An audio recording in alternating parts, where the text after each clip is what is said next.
So remember yesterday we started our log properties? And we looked at first our change of base formula. I looked at some examples of that. And then we looked at our other three properties. And we made a little foldable, so it's probably going to be helpful to have that out.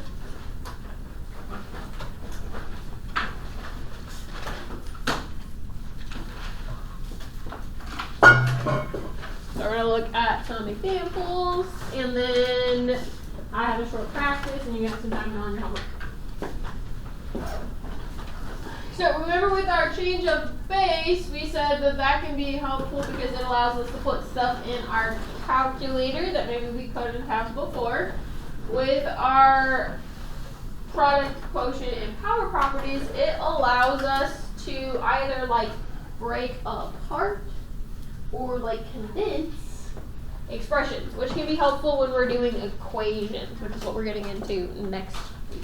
But first, let's just practice either condensing, so that means starting with something that looks like the right side and putting it together to look like the left side, or expanding, so starting with the left side, making it into something that looks like the right side.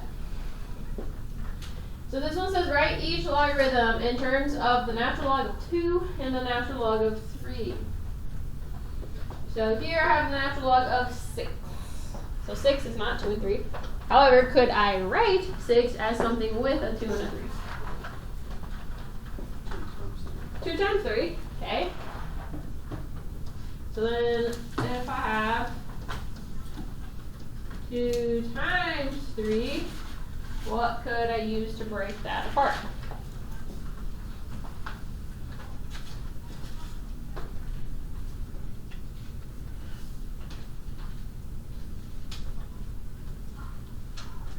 The product property? So we're going to break it apart. And remember, just like with our exponents, when I multiply or have a product, it becomes addition. So I would have the natural log of 2 plus the natural log of 3. Okay. On our second one, we have division. What does division become? Subtraction. Subtraction. So I would have the natural log of 2 minus the natural log of 27. Well, 27 still isn't 2s and 3s. Can we rewrite 27 as something with a 2 or a 3?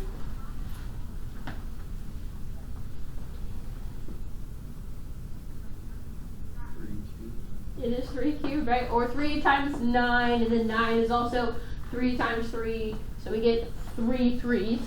Yes?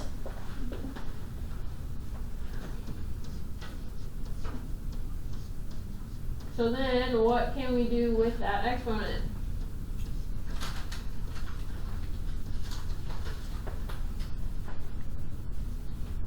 Just multiply. Yeah, we multiply it to the front.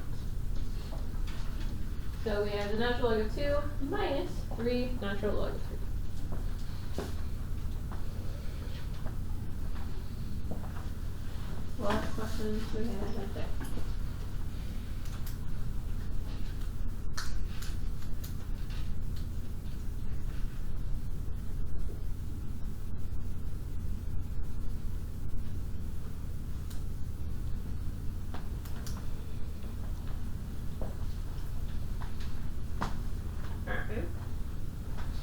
Let's look at this one. We're also expanding, but now we've added in some variables, so like x's and y's. But it still works very similarly.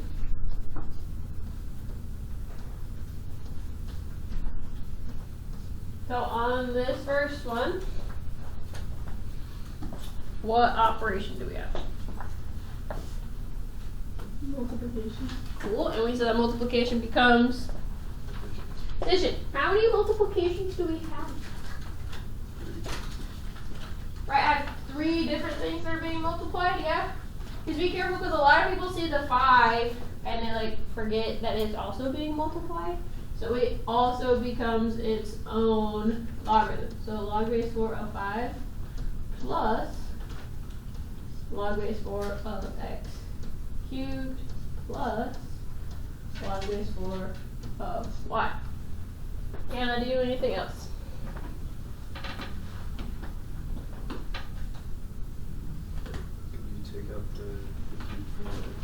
And where are we gonna put it? Yep.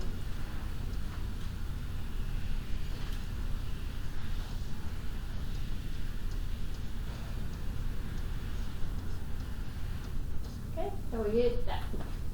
Which looks much longer, but like sometimes that's what we need to do, is we need to break stuff apart in order to help us like solve or do different things. Okay, what operation do we have on the second one? Division. Division.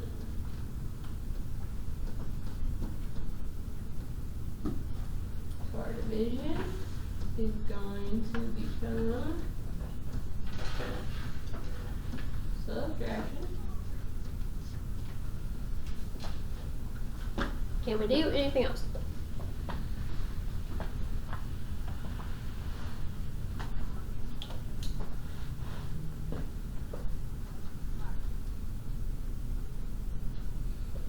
So this one like has a hidden exponent on it. You can square the square. We can't square it because that would change it. But if I wanted to write it as an exponent instead, what would my exponent be? 1/2. 1/2. So we can technically rewrite this as the natural log of 3x minus 5 to the 1/2. So then what can we do with that 1/2? Move it to the front.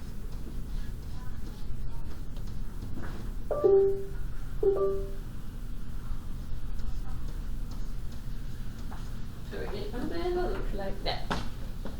Now do be careful because this is already subtraction and we don't have anything that like breaks apart subtraction. We can break apart division into subtraction. But if I already have subtraction inside of the logarithm, I can't break that apart any further. So like that's as far as we can break it apart. Questions on that?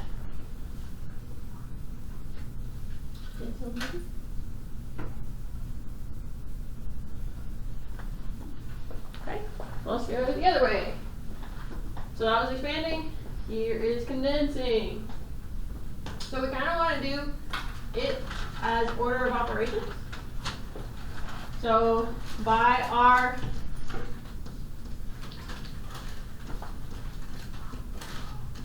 exponent or power property, remember anything on the front, okay, becomes an exponent. So I'm going to do those first, just like our order of operations tells us. I do exponents first. So this becomes log of x to the 1/2 plus log of x plus 1 to the 3rd. And we just talked about a second ago, what does that 1/2 become? Square root. The square root. And what can our addition become? Multiplication. So I end up with a square root of x times x plus 1 cubed.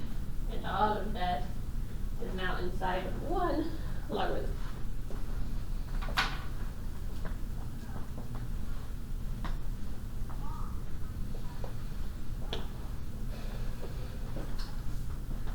So on part B,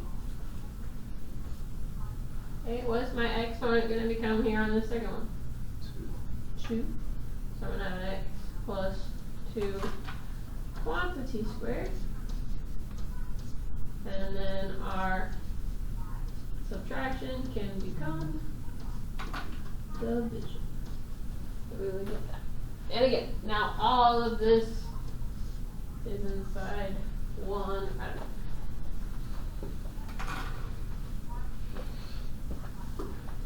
Now, on the last one, we just be a little bit careful.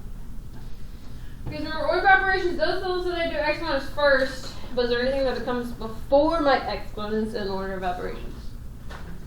Parentheses. Well, technically, remember, like a bracket is just a bigger parenthesis. So I do have to take care of the stuff in the bracket first, then apply my exponent. Are we always be there? Okay. So I have addition here, so what does that become? Multiplication. Multiplication. So I get log base 2 of x times x plus 1. So now I can take care of my exponent. What's that going to become? To the 1/3 power. But can I rewrite that any way else?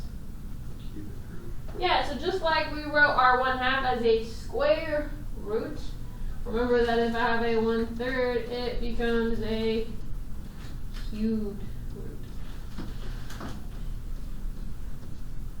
And that would be our answer. What questions do we have? There.